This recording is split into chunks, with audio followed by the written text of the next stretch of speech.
Telugu Desam party, BJP, Janasena పార్టీల సంయుక్త ప్రభుత్వం వారిచ్చిన ఎన్నికల హామీల్లోని ప్రధానమైన ఉచిత ఇసుక అనే అంశాన్ని అది ఒట్టిదే అని తేలిపోయింది. తూచ్ అవన్నీ లేవు, మీరు కట్టాల్సినవి అన్నీ కూడా రీచ్లో కట్టాలని మళ్ళీ ఒక కొత్త జీవోని మన ముందుకు తెచ్చారు. మేనిఫెస్టోలో పెట్టిన హామీలకు తూట్లు పొడవటం ఇదేం కొత్త కాదు.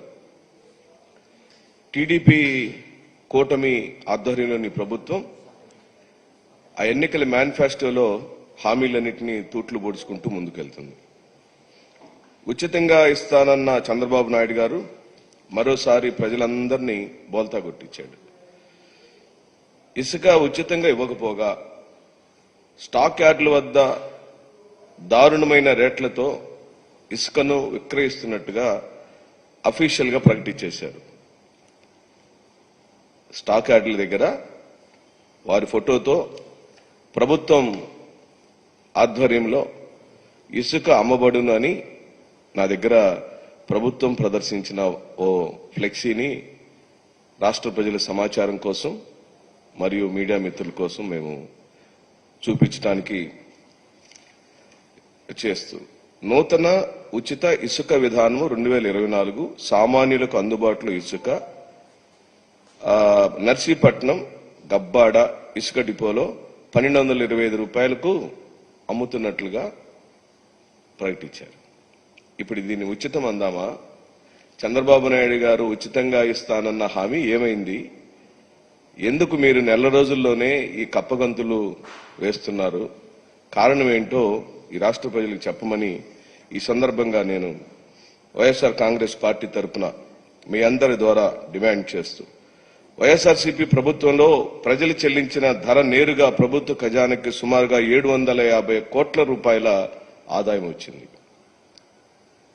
సంవత్సరానికి 750 కోట్లు 5 సంవత్సరంలో ఎంత ఇది అయి ఉంటుందో మీరు గమనించమని చెప్పి అడుగుతూ, ఇప్పుడు ఈ రీచ్ల దగ్గర వసూలు చేసే డబ్బులన్నీ కూడా ఎవరి దగ్గరికి వెళుతున్నాయి? ఆ 750 కోట్ల రూపాయలు సంవత్సరానికి వైఎస్ఆర్ కాంగ్రెస్ పార్టీ ప్రభుత్వంలో రికార్డెడ్ గా ప్రభుత్వానికి వచ్చిన 750 రూపాయల డబ్బులు ఇప్పుడు తెలుగుదేశం పార్టీ నాయకుల యొక్క జేబుల్లోకి వెళ్తున్న మాట నిజమా కాదా? ఇసుక విషయంలో చంద్రబాబు చేసినట్లుగా మోసాలను ఎవరు చేయలేరు. గత ప్రభుత్వంలో 2014-19 కాలంలో వాళ్ళు చేసిన ప్రతి వైలేషన్, ఇసుక తవ్వకాల విషయంలో కానీ, అనేకమైన జీవోలు రిలీజ్ చేయడంలో కానీ హైకోర్టు తప్పుపట్టింది, గ్రీన్ ట్రిబ్యునల్ తప్పుపట్టింది. 2019లో ప్రజల యొక్క తీర్పును కూడా తెలుగుదేశం పార్టీ ఎదుర్కొంది. అయినా కూడా ఇప్పుడు మళ్ళీ అదే పాలసీ, అంటే 2014-19 కాలంలో ఎలాంటి పాలసీని తెలుగుదేశం పార్టీ అధికారంలో ఉండినప్పుడు ఆ రోజు చేసిన పాలసీనే ఇప్పుడు మళ్ళీ ఉచితం పేరుతో తీసుకొచ్చారు. ఉదాహరణకు చంద్రబాబు నాయుడు ప్రభుత్వం కొన్ని డిపోలో ప్రకటించిన రేట్లను పరిశీలిద్దాం. అనకాపల్లి జిల్లా నర్సీపట్నంలో డిపో దగ్గర ఈ ప్రభుత్వం 1225 రూపాయలకు ఇసుకను అమ్ముతున్న మాట నిజమా కాదా? విశాఖపట్నంలో ఉన్న అంగనంపూడి డిపో వద్ద టన్ను ఇసుకకు 1394 రూపాయలతో అమ్ముతున్న మాట నిజమా కాదా?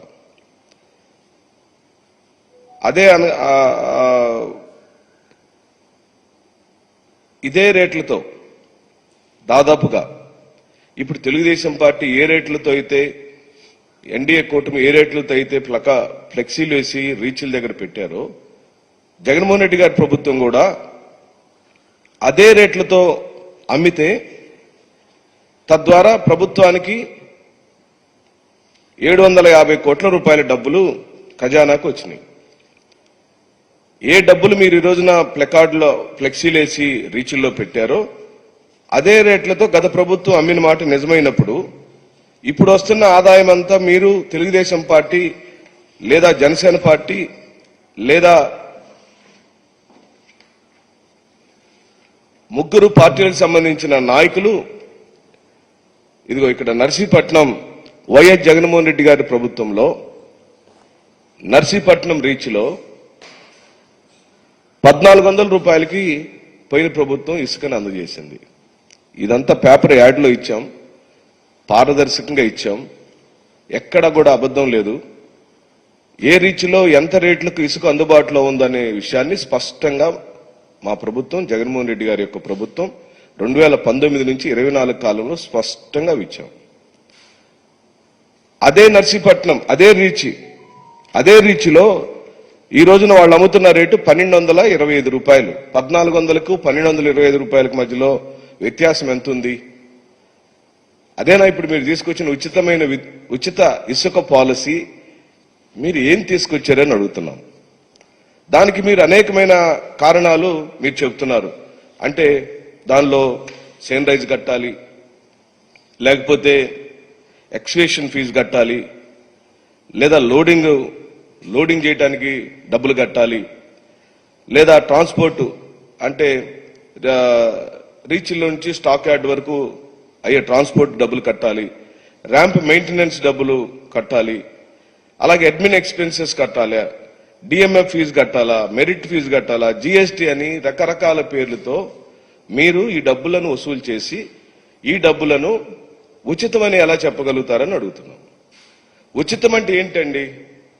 నాకు ఇసుక అవసరం ఉంది, నాకు అందుబాటులో ఒక రీచ్ ఉంది, నేను నా ట్రాక్టర్ తీసుకొని ఆ రీచ్కి వెళ్ళి జేసీబీలతో లోడ్ తీసుకొని నా ఇంటికి తీసుకెళ్లి నేను అవసరాలకు నేను వాడుకుంటే అప్పుడు ప్రభుత్వం దగ్గర నుంచి నాకు ఎలాంటి ఛార్జెస్ పడనట్టుగా నేను భావిస్తాను.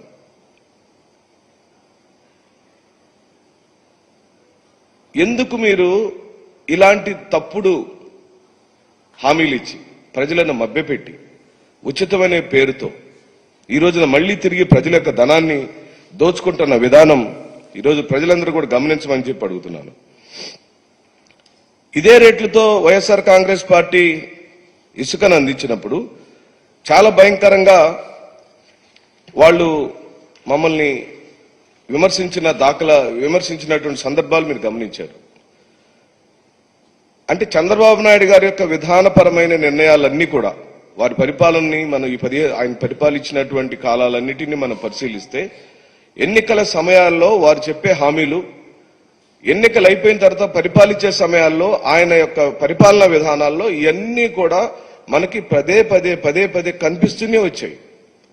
ఓట్లు అడగటానికి ప్రజల దగ్గరికి వెళ్ళినప్పుడు ప్రజలకు చాలా ఆనందకరమైన హామీలు ఇచ్చేసి వాళ్ళని నమ్మించి ఆయన వైపు తిప్పుకొని ఓట్లేయించుకొని మళ్ళీ తన అధికారంలోకి వచ్చిన తర్వాత హామీలన్నింటినీ తొంగలో తొక్కాడు చంద్రబాబు నాయుడు అని 1,00,000 ఉదాహరణలు మనం ఈరోజు మనం చెప్పొచ్చు. అంటే స్వభావరీత్యా చంద్రబాబు నాయుడు గారికి అధికారమే పరమావధిగా తను చేసే రాజకీయ క్రీడల్లో ఈ ఉచిత ఇసుక అనే అంశం కూడా ఒక ప్రధానమైన క్రీడగా ఈరోజు నిరూపించబడింది. తద్వారా చంద్రబాబు నాయుడు గారి యొక్క తీరు ఏమీ మారలేదు, మారపోదు కూడా అని చెప్పి ఆయన నిరూపించారని సందర్భంగా నేను మనవి చేస్తున్నాను. మీరు గమనిస్తే సేండ్రేజ్ కింద 88 రూపాయలట, తవ్వినందుకు 30 రూపాయలట, బోట్స్మెన్ సొసైటీలు అయితే టన్నుకు 225 రూపాయలు తీసుకుంటారట. రీచ్ నుండి డంపుకు తరలిస్తే రవాణా ఖర్చు కింద కిలోమీటర్కి 4.9 రూపాయల చొప్పున తీసుకుంటారట. నిర్వహణ ఖర్చు కింద 20 రూపాయలు తీసుకుంటారట. 18% జీఎస్టీ కట్టాలట.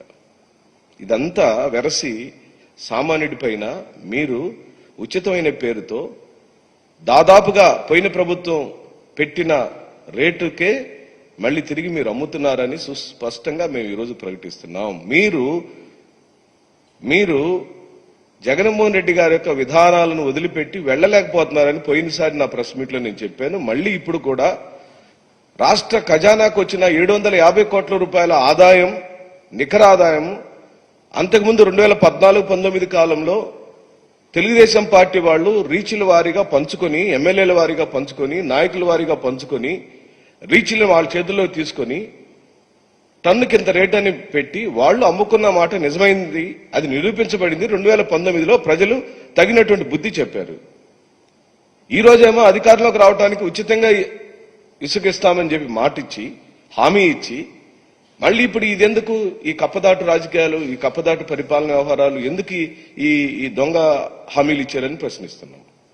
మీకు ఆల్రెడీ మేము చెప్పాం, మీరు ఎక్కడ పొరపాటు చేసినా మీరు ఇచ్చిన హామీలన్నీ నెరవేర్చే విషయంలో ప్రజలకు జవాబుదారీతనంగా ఉండాల్సిన మీరు ఎక్కడైనా గాడి తప్పినప్పుడు ప్రధాన ప్రతిపక్షంగా ఈ రాష్ట్రంలో 40% ఓట్లు సాధించుకున్న ప్రజానాయకుడిగా జగన్మోహన్ రెడ్డి గారు యొక్క దళం నిరంతరం మిమ్మల్ని ఈ విధంగా ప్రశ్నిస్తూనే ఉంటుంది.